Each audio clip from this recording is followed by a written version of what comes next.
લઈને વિવાદ વકરી રહ્યો છે અને તેમાં નોનવેજ કન્ટેન્ટ હોવાનું પણ લેબોરેટરીના ટેસ્ટમાં સામે આવતાની સાથે જ રાજનીતિ પણ તેજ થઈ ચૂકી છે। આપને પણ જણાવીએ કે હાલ 9મી જુલાઈ 2024ના રોજ લાડુના નમૂના લેવાયા અને તે પરીક્ષણ અર્થે પહોંચ્યા અને ત્યારબાદ આ સમગ્ર મામલો સામે આવ્યો। આપણે એ પણ જણાવીએ કે ગુજરાતની રાષ્ટ્રીય ડેરી વિકાસ બોર્ડની લેબોરેટરીમાં આ પરીક્ષણ થયું અને 16 જુલાઈ 2024ના રોજ લેબોરેટરીનો રિપોર્ટ આવી ગયો અને એ રિપોર્ટ બાદ આ સમગ્ર મામલે એ રજૂ કરાયું કે પશુ ચરબી માછલીના તેલના ઉપયોગનો આ કાફની અંદર દાવો કરાયો છે, એટલે કે લેબોરેટરી રિપોર્ટની અંદર દાવો કરાયો છે। લાડુના ઘીમાં ગૌમાંસ અને સુવરની ચરબી ભેળવાતી હોવાનો પણ દાવો કરવામાં આવ્યો અને આ સમગ્ર મામલો જે છે તેમાં માછલીનું તેલ પણ ભેળવવામાં આવ્યું હોવાનો દાવો કરવામાં આવ્યો છે અને ત્યારબાદ આ સમગ્ર મામલો વધારે તૂલ પકડતો જોવા મળી રહ્યો છે, કારણ કે તિરુપતિના લાડુની અંદર જો આ પ્રકારના નોનવેજ કન્ટેન્ટ છે તો તેનાથી ભક્તોની જે આસ્થા છે તેને ઠેસ પહોંચી છે। જે કંપની પાસેથી ઘી મંગાવાતું હતું તેને બ્લેકલિસ્ટ કરાય છે। એટલું જ નહીં, સમગ્ર મામલે તપાસ વિજિલન્સને સોંપી દેવામાં આવી છે અને તપાસ બાદ હવે કોની સામે કાર્યવાહી થશે તે જોવું પડશે, કારણ કે વેપારીઓ ઘી સસ્તું બનાવવા પશુ ફેટ તેમાં ઉમેરી દેતા હોય છે, જેને કારણે લેબોરેટરી પરીક્ષણની અંદર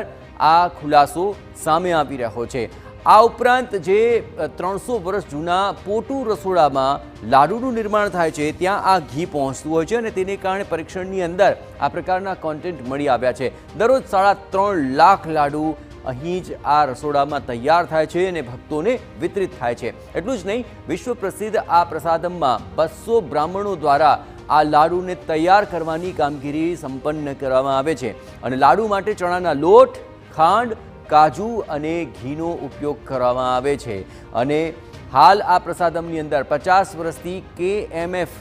રાહત દરે સપ્લાય કરતું હતું આ ઘી, પરંતુ આ ઘીમાં જ હવે ભેળસેળ હોવાનો મામલો સામે આવ્યો। લાડુ માટે દર 6 મહિને 1400 ટન ઘીનો ઉપયોગ કરવામાં આવે છે અને આ ઘી હવે વિવાદમાં સપડાયું છે। 2023માં કંપનીએ ઓછા દરે ઘી સપ્લાયની ના પાડી દીધી અને આ સમગ્ર મામલો હવે જ્યારે સામે આવી રહ્યો છે ત્યારે શું જગન સરકારે 5 અન્ય કંપનીને ઘી સપ્લાયનું કામ સોંપ્યું, તેમાં કોઈ ગફલત થઈ કે કેમ, તે મામલો હવે વધારે તૂલ પકડી રહ્યો છે અને આ 5 અન્ય કંપનીને ઘી સપ્લાય કરવાનું કામ સોંપાયા બાદ આ સમગ્ર મામલો હવે સામે આવ્યો છે અને પ્રસાદના લાડુનું મહત્વ જરા આપણે જણાવીએ કે 300 વર્ષ જૂનું આ મહત્વ છે અને લાડુ 300 વર્ષથી આ જ રીતે બનતા આવ્યા છે, વિતરિત થતા આવ્યા છે। લાડુ ઘણા દિવસો સુધી બગડતા પણ નથી, એ તેની ખાસ વિશેષતા છે અને ભક્તોની ખાસ આસ્થા પણ તેની સાથે જોડાય છે। થોડા દિવસો બાદ આરામથી પણ તેને ખાઈ શકાય તે પ્રકારે તેની ગુણવત્તાનું ધ્યાન રાખવામાં આવે છે। એટલું જ નહીં, જો 10 રૂપિયાથી લઈને 25 રૂપિયાની કિંમતમાં પોસાય તે પ્રકારના લાડુ અહીં બનાવવામાં આવી રહ્યા છે અને તેના માટે જે સામગ્રીનો ઉપયોગ થાય છે